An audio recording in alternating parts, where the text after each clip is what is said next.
Grab a long sleeve t-shirt or sweatshirt and some fabric scissors, and let's get crafternoonie. Today I'm going to show you how to take a long sleever and turn it into this cold shoulder woven dreamer. Using a shirt that fits or is a size or two bigger, fold the shirt in half and make sure that all of your seams line up perfectly. You want a shirt or sweatshirt that only has seams down the bottom of the sleeve.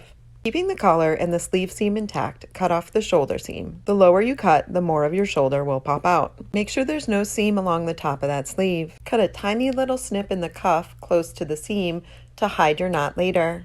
Make slices about 1 inch apart along the seam, getting wider towards the bicep and more narrow towards the shoulder.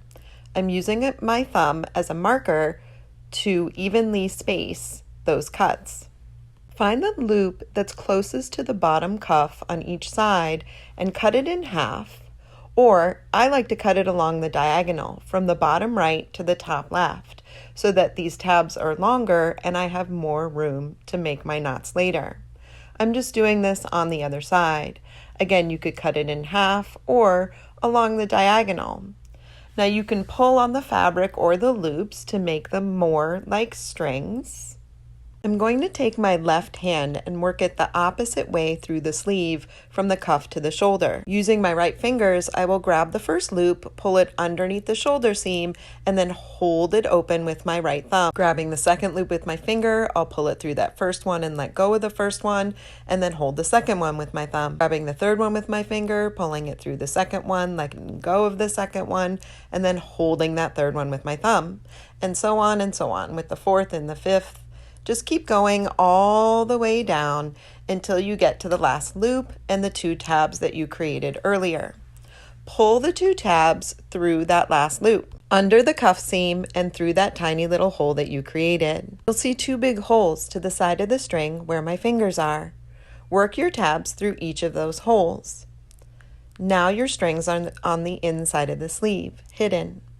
You can pull on those, cross them over each other, and then push one end through twice. Once, twice, and then pull on those.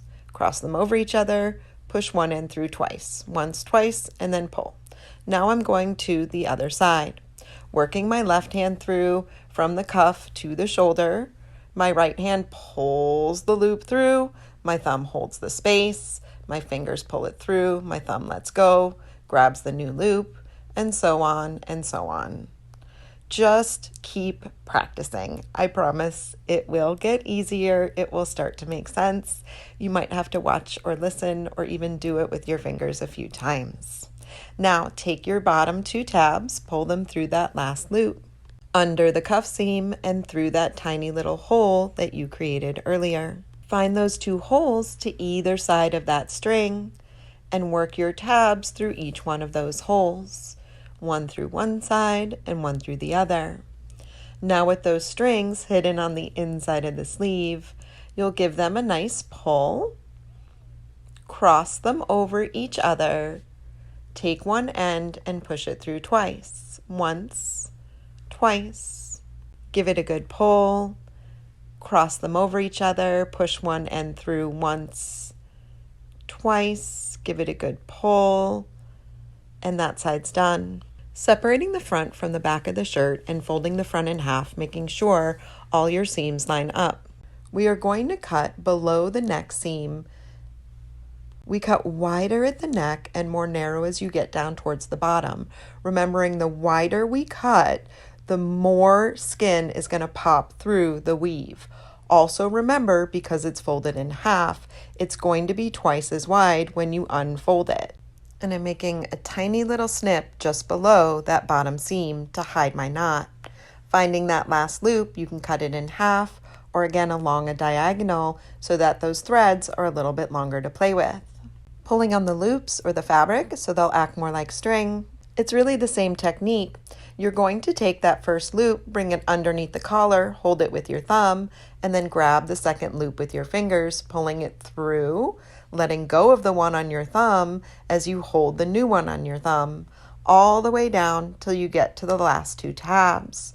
Pulling it through the last loop, under the seam, through the tiny little hole you've created, finding the hole on either side of the string, pushing the string through so now the strings are on the inside. You'll give a good pull, cross them over each other, and then push one end through once, twice. Give a good pull, cross them over each other, and then push it through once, twice, and then give a good pull. And that's it. I'm just trimming off the tails here because they seemed a little long. Reminding you that I'm just teaching you different elements, different techniques. You don't have to place them all on the same garment. I'm hoping that I can give you the confidence to make all new designs that I haven't even thought of yet. You can wear it with the braid in the front. You can wear it with the braid in the back, or whatever P.D. Pablo said. One of my favorite things about doing the braids down the sides is you can work your thumbs through that last little hole. Feel like the coolest girl in the world. Thank you so much. Please like, share, maybe follow.